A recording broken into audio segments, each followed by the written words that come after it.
os melhores filmes e séries de 2021. Olá pessoal, tudo bem? Eu sou a Carmen e hoje eu vou comentar os melhores filmes e séries que eu assisti em 2021. Não necessariamente foram lançados em 2021. Tem situação que é de lançamento, mas acho que a maior parte das coisas não. Netflix e Amazon Prime. Então, como sempre, vou começar pela Netflix e vou começar a falar de séries. Lembrando que eu nunca ranqueio, então, assim, não é por ordem de preferência. Primeiro lugar, segundo lugar, não. Eu só faço a seleção e pronto, sem ordem de preferência, tá bom? Então, uma série que eu gostei muito é Maid. É uma série sobre uma jovem que tem uma filha pequena, tem um marido jovem e tal, só que ela tá numa situação assim de violência familiar, ela quase apanha lá. O marido, eles têm uma condição financeira assim bem precária, vivem lá em trailer e tal. E ela sai de casa com a filha pequena e ela tem que sobreviver, só que ela não tem nenhuma preparação, não tem formação, não tem experiência, nada. E aí, até para receber auxílio do governo, né, assistência social, ela teria que ter um trabalho. Então, ela tem o quê? Que se capitalizar. Então, ela começa a fazer limpeza. Por isso o nome maid, né? Que é empregada, criada. A situação dela, assim, não melhora. Ela recebe todos os auxílios de governo que ela consegue, mas ela tá sempre numa situação periclitante. Então, vai morar num lugar, aí tem fungo, mofo, a filha fica doente, aí tem que sair, não tem pra onde ir. Aí arruma um alojamento de favor em outro lugar e vai. Enfim, ela é um exemplo assim de resiliência e tal. E essa série é muito boa porque mostra pessoas, tanto ela quanto o ex-marido, são pessoas que reproduzem modelos, né? Os dois vêm de famílias desestruturadas. Ele, quando bebe, ele se desestrutura completamente, tanto é que fica violento e tal. Mas ele não chega a ser um vilão, não é uma história assim maniqueísta. Ele não é o vilão, a gente fica com pena dele, ele tenta se curar e tal, mas os dois reproduzem modelos. A mãe dela também é uma bipolar diagnosticada. Ela não pode contar com família, ela não pode contar com rede de apoio. A relação do pai também é bem complicada. Aí no decorrer da série a gente vai acompanhando, entendendo o que aconteceu. E a interpretação dessa atriz é muito boa, né? Então, assim, a gente sofre com ela, por meio do olhar, a gente sente que ela tá sentindo aquela resiliência também quando ela já não tá aguentando, e quando não aguenta, e quando sucumbe, dá um passo para trás, mas depois supera. A outra série que eu achei interessante, que não é novidade para vocês, que vinham acompanhando essa série há um tempo, mas para mim foi porque eu assisti só em 2021, foi La Casa de Papel, uma série espanhola aí que foi bastante comentada. E é a história de um grupo de pessoas, né, tendo como ali mestre o professor, como o mentor intelectual, roubam primeiro a Casa de Papel, que é a Casa da Moeda, né, na primeira temporada e tal, e depois o Banco Nacional da Espanha. Então, assim, eles planejam um roubo, assim, espetaculoso, ganha mídia e tudo. E aí o que chama muita atenção é o plano do roubo, né? Então, assim, todos os planos, o plano geral do roubo e todas as escapadelas, as possibilidades de erro analisadas pelo professor e os desdobramentos disso, plano A, B, C, e a gente acaba se apegando aos personagens, são todos ladrões, mas aí a gente tem ali uma polícia também que não é lá boa coisa, a gente acaba ficando do lado dos bandidos e por aí vai. Bom, vocês conhecem a história bem, eu imagino. A outra série que eu indico, que eu gostei bastante, é uma série inglesa, Afterlife. A série de um cara que perdeu a esposa. Ele amava muito a esposa, acho que viveu com ela por muitos anos, né? Um cara de meia idade. E ele sofre demais, mas assim, é uma série, tem 2 temporadas, é uma série que ao mesmo tempo que a gente ri, a gente chora, porque ele também é engraçado, ele tem aquele humor ácido, é aquele tipo que tem intolerância zero, né? Ele trabalha num jornal, trabalha com o cunhado ali num jornal local e sempre aparecem notícias que ele vai verificar para ver se compensa colocar no jornal. E aí ele se depara com cada situação. A gente ri muito, como eu falei, um humor ácido, assim, a gente ri muito. Mas a gente chora também com ele, porque aí ele tem um dia de trabalho, tem essas coisas todas, e aí ele volta pra casa. E aí ele volta pra casa e todo dia vê um vídeo dela, né? Um vídeo familiar, caseiro. E ele sofre horrivelmente. Sofre, ele tenta se matar várias vezes. E ele fala que só não se matou porque tem que cuidar do cachorro. Mas aí no dia seguinte tem mais as coisas lá do trabalho, as coisas que acontecem. A gente ri, depois... É assim vai indo. E é uma pessoa que, ao mesmo tempo, ele perde o amigo, mas não perde a piada, mas ao mesmo tempo ele também é muito sensível às situações, de modo geral. A outra série, que também é muito conhecida, uma das séries mais bem avaliadas aí, mas eu só assisti em 2021, foi Breaking Bad, que é a história de um professor de química, lá do equivalente ao ensino médio, a high school, e que ele descobre que ele tem câncer, e aí ele quer deixar uma grana para a família, porque a esposa também está grávida, ele tem um filho adolescente, tem deficiência, e então, assim, ele tem muitos dependentes e o salário dele não é muito bom, então a pensão também não vai ser boa. Então, o que ele resolve fazer? Ele entende muito de química. Ele resolve fabricar metanfetamina. Ele e um aluno dele. É uma série de 5 temporadas, mas é uma série muito interessante, porque a gente primeiro aprende um pouco sobre isso, que eu não sabia nada sobre metanfetamina. Algo que começa de maneira caseira, só para uma graninha aqui, para deixar todo mundo bem, e depois foge do controle, né? Ele acaba produzindo para grandes traficantes ali, a gente está em estados próximos do México, então tem toda a questão do tráfico ali do México e tal. E o cunhado dele trabalha na divisão de narcóticos da polícia, do departamento de polícia. Então, imagine ali o conflito. Ele tendo que manter ali a identidade dele escondida, né? Porque tem um determinado momento que começam a procurar por ele, né? O nome, que ele é conhecido ali como o grande fabricante de metanfetamina. É uma série muito legal e a gente percebe também um desenvolvimento dessa personagem principal, que era um simples professor, que depois a personalidade dele vai modificando à medida que ele vai tendo mais poder. Mais poder por quê? Porque ele fabrica uma metanfetamina que é a melhor do pedaço. Ele ganha muito dinheiro, isso o torna poderoso. E isso mexe com a personalidade dele. É muito interessante. A outra série é Suburra, que é uma série de 3 temporadas. E ela é italiana, sobre a máfia italiana. Então, é muito legal, porque a gente tem famílias de mafiosos aqui que entram em conflito e tal. Essa história é centrada em 3 jovens, cada um de uma família, 2 pertencentes à família de traficante, o outro filho de policial, né? E aí imagina o conflito. O que a gente percebe? O que é interessante nessa série? Tá todo mundo envolvido. Então, assim, político, Vaticano, tudo ali. É muito difícil acabar com a máfia. É como pensar aqui também no Brasil, né? Envolve polícia, envolve político, envolve altas cúpulas, né? Então, no caso da Itália, altas cúpulas da política, governo, da igreja. Então, assim, fica muito difícil. A outra série que eu achei bem divertida, que eu acho que ainda vai ter temporadas pela frente, é Lupin. É uma série francesa, centrada num jovem negro que teve o pai morto na cadeia injustamente, foi preso injustamente por roubar um colar, né? Foi armação, né? Fizeram para ele. Isso quando ele era pré-adolescente, e aí ele cresce e se vinga. Então, assim, é uma boa história de vingança. E ele, todas as vinganças dele, todo o plano é com base no Lupin lá da história, da literatura, né?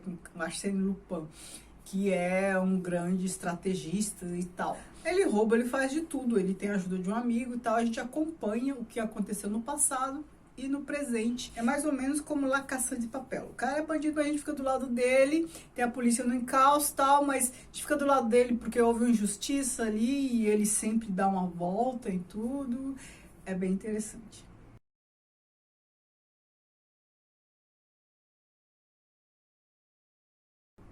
Agora, os filmes da Netflix que eu mais gostei de assistir. Ataque dos Cães, falei no último vídeo sobre filmes e séries, né? Eu comentei bastante lá sobre esse filme, que deve ser um grande concorrente ao Oscar. A gente tá aqui num faroeste desconstruído, né? A gente tem aqui a figura do filme, um cara bem agressivo, desagradável, brucutu e tal, mas aí depois a gente vê que é perfil dele é um pouco diferente, isso é mais uma imagem construída e tal, enfim. Eu falei bastante sobre isso lá no outro vídeo. Pieces of Woman, aqui é a história de uma mulher que perde a filha, né? Ela estava grávida, começa com essa cena, assim, ela já para ganhar o bebê, então a cena do parto e tal. E a filha nasce viva, mas morre poucos minutos depois. Então, é uma história de luto, né? Como ela tenta superar isso e como as pessoas não deixam ela superar isso, porque aí todo mundo fica com dó, e a mãe fala que tem que processar e tal, e tal. E como ela tenta sobreviver, apesar de ser, ela tem uma forma de lidar com a coisa que é fingir que tem que tocar a vida, não é fingir que nada aconteceu, mas é seguir em frente e tal, mas ela sofre horrivelmente. Então, assim, a forma que ela tem de lidar com isso não quer dizer que ela não sofra, muito pelo contrário. Agora eu vou falar de 3 documentários que eu assisti na Netflix que eu acho que merecem uma espiada de vocês. Educação Americana, que é um documentário sobre a fraude das universidades lá. A gente sabe que nos Estados Unidos a forma de ingressar na faculdade é diferente, então depende da pontuação do aluno, né? O desempenho do aluno, também tem a questão de desempenho em esportes e tal, tem a questão da família que doa, né, para a universidade, né, os patrocinadores da universidade e tal.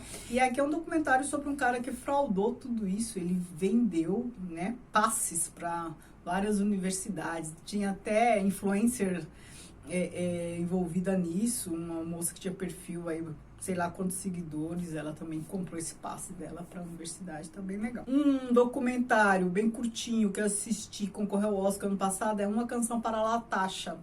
É uma história de uma menina negra que foi morta numa loja de conveniências, foi morta pela dona, simplesmente porque era negra, né? Porque ela foi lá para comprar alguma coisa, tava até com dinheiro na mão, e a mulher falou que ela foi roubar, né? Matou. Enfim, é aquela coisa que a gente já conhece, né? Todo mundo se revolta e tal, mas, se eu não me engano, a mulher não foi condenada. Isso aconteceu na década de 90. E o que entristeceu mais ainda as pessoas, que a Latasha, ela era, acho que pré-adolescente, não lembro mais a idade dela, mas ela era cheia de vida, né? Ela se projetava, ela tinha ideias para o futuro, já tinha desejos, sonhos e morre por conta de preconceito. Um outro documentário muito bom é a Morte e Vida de Marsha P. Johnson, que era uma drag queen que foi, sei lá, ela apareceu morta lá no Rio, né? Ela foi assassinada, mas assim, ficou ali até hoje sem grandes investigações, ninguém descobriu quem assassinou ela.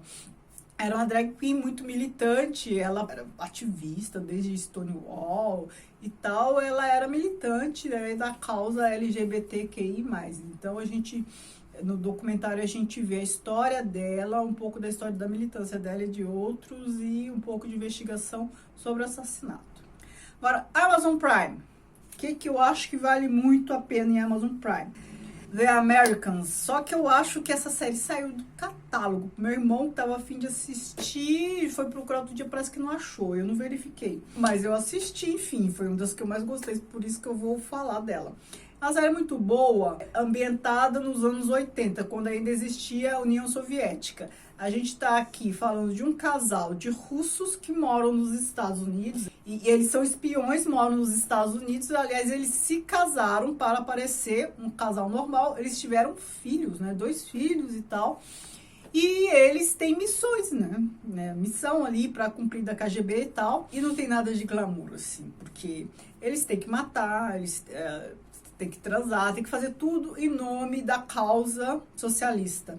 E fazem isso, né? Como principalmente ela, é uma questão existencial, né? Eu sempre falei para vocês, essa causa comunista, socialista, comunista, principalmente dos soviéticos, é sempre uma questão que é existencial para eles. Então tá acima de tudo, tá acima dos interesses individuais mesmo. Só que o que acontece? eles realmente se apaixonam um pelo outro. E o marido, ele quer até desistir, levar uma vida normal, não quer mais ser espião, ela é mais firme, né? E para ter mais conflito, né, mais emoção, de frente à casa dele se muda um cara que é do agente do FBI e se torna amigo deles. Então, a gente tem uma história parecida com Breaking Bad, que tem o cunhado lá, que é do departamento de narcótico, e aqui a gente tem o vizinho, que é do FBI e fica procurando, né, que fica no encalço dele sem saber que é o vizinho e tal. É muito bom fazer a gente pensar assim, na falta de glamour desse trabalho de espião, né? Os dois espiões tinham que viajar, altos disfarces, histórias paralelas, bem interessante. Uma outra série muito boa também que eu gostei é Mad Men, que é a história aqui de uma agência de publicidade dos anos 60, mais ou menos. Uma série de 7 temporadas. Mas é bem interessante que a gente acompanha vários acontecimentos, assim, no final da década de... Desde o começo da década de 60 até a década de 70, acho que mais ou menos, mais pro fim da década de 70, não lembro. E aqui a história se centra no cara lá, um dos sócios da agência. Ele é uma figura misteriosa, se ele tem um passado um pouco obscuro, casado, contumazmente infiel, então se envolve com várias mulheres e tal. E há vários membros ali na agência com história própria e bem interessante. Essa série é bacana porque, para além desse cara que é central, né, o protagonista, a gente tem histórias individuais de outros ali que são interessantes e a gente acompanha, assim, em plano de fundo, vários grandes acontecimentos. Que é a morte do Kennedy, a morte da Marilyn Monroe, pílula anticoncepcional, evoluções em mulher no mercado de trabalho, várias questões, né, dessas 2 décadas surgem ali de uma forma ou de outra, ou porque a questão séria para um personagem, ou aparece como um pano de fundo a questão dos direitos civis, dos negros, a questão do preconceito.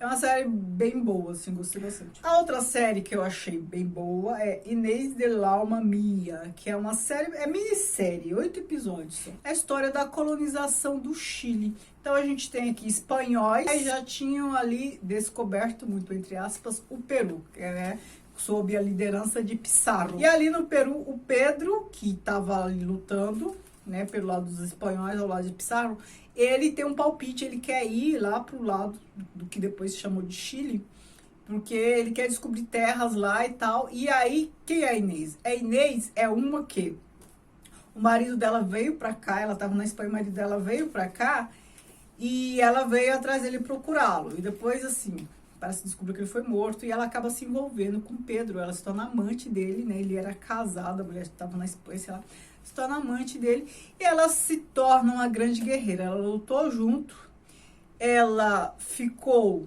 né, depois que descobriram Santiago e tal, ela ficou ali como governadora de Santiago, enquanto Pedro foi desbravar outras regiões. E é uma mulher muito forte, muito guerreira, né? Isso é baseado em história real, né? E essa Inês foi uma mulher que ficou esquecida por séculos, né? Aí a Isabel Allende resgatou a história dela e escreveu um livro. Essa série foi baseada no livro da Isabel Allende. Outra série que eu acho muito boa, eu acho que vai ter mais temporadas, né? Só 2 estão disponíveis, é A Maravilhosa Senhora Maisel, que é a história de uma mulher da década de 50 tal, ela se casa, tem 2 filhos e se separa, jovem ainda, né? E ela é de classe média e ela acaba fazendo sucesso com comédia stand-up. Então ela vai se apresentar nos bares e tal. A gente tá falando de uma época em que isso não era comum para mulheres. Aliás, poucos trabalhos femininos eram comuns, né? Imagine um trabalho como esse. E ela levava essa vida meio clandestina, né? Porque nem todo mundo sabia. O que é bem interessante aqui, a agente dela, uma figura totalmente masculinizada, engraçada. E ela também, ela tem umas tiradas de humor, a própria Maisel, né? Ela é muito bonita e tal, mas ela é muito engraçada. Então, de forma assim, que a beleza dela não vem em primeiro lugar. O que poderia ser um grande empecilho para quem é comediante, né? Porque tem pessoas que Você olha pra ela e já ri, porque a figura dela é engraçada e fazem aquelas coisas exageradas. Muita gente fica parecendo feia, né? Se esforça pra parecer feia pra ficar engraçada e tal. Mas ela não, ela é toda linda, bem arrumada e tal. Mas ela é muito engraçada e a beleza dela não se sobrepõe ao humor. Isso é muito legal. Uma coisa que falam dessa série, eu não sei se você concorda, é falar, é sobre a condição feminina, né? Essa questão libertária e tal.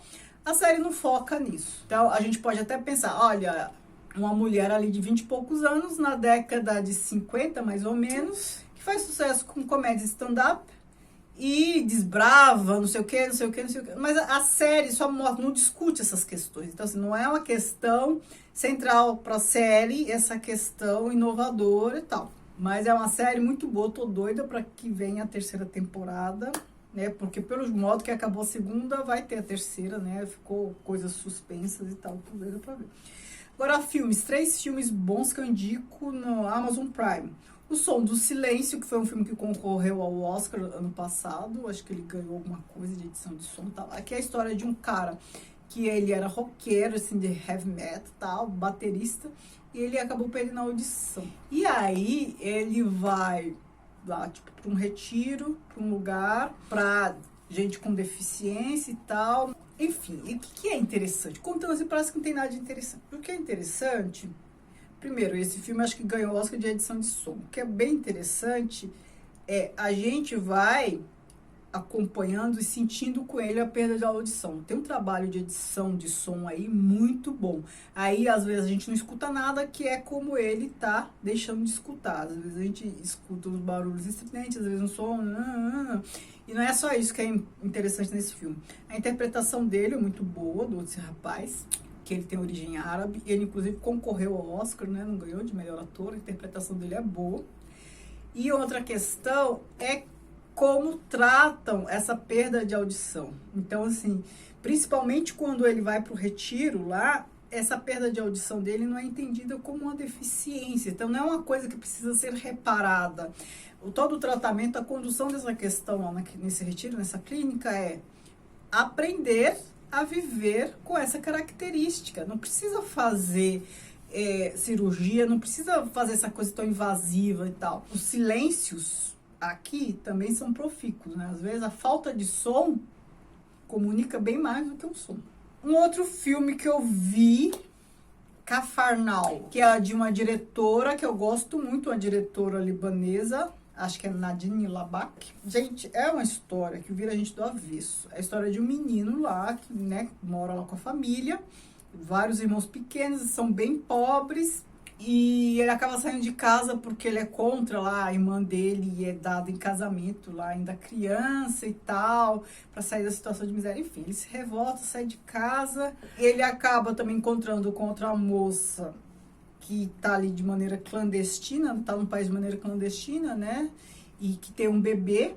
E ela sai para trabalhar, então ela aloja ele lá junto com ela que vive em condições precárias também. Se aloja com ele, recebe ele lá, ele fica cuidando do bebê dela e ela não volta mais. Por quê? Porque ela é presa, né? Porque ela não tem os documentos. E ele fica cuidando do bebê. Então, um menino pequeno cuidando do bebê e não tem condições de ter comida. Então, a cena que ele arrasta esse bebê para onde ele vai, o que ele tenta fazer para dar condições de sobrevivência para esse bebê e para ele mesmo. Gente, é uma coisa assim de virar a gente do avesso. Ele acaba sendo preso, né? Isso não é spoiler, porque o filme começa com isso, né? Ele preso sendo julgado, uma criança sendo julgada.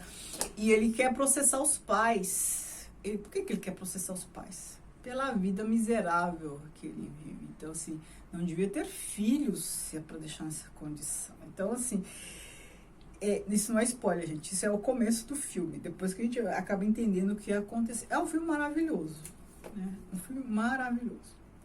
E o último filme que eu quero comentar é o Malcolm X. A gente aqui aprende a história do Malcolm X, tudo que estava em jogo ali. É um filme do Spike Lee que conta a história do Malcolm X desde a juventude até o assassinato dele em 65. O Malcolm X é interpretado pelo Denzel Washington, que fez uma boa interpretação, gostei bastante. Eu achei o filme muito bem feito, muito bem dirigido, bem fiel assim, à história que a gente conhece do Malcolm X e tal, claro, com escolhas de edição e de cortes e tal, mas muito bem feito. Então é um filme que eu recomendo. É um filme longo, 3 horas e 20, mas eu acho que vale a pena. Certo? Então é isso que eu destaco de tudo que eu assisti em 2021. Eu destaco e indico. Eu queria saber de vocês o que vocês me indicam. O que foi melhor que vocês assistiram em 2021 que eu não, no decorrer desse ano, não citei aqui e que vocês acham que vale a pena ver. Eu vou adorar saber. Muito obrigada, beijos e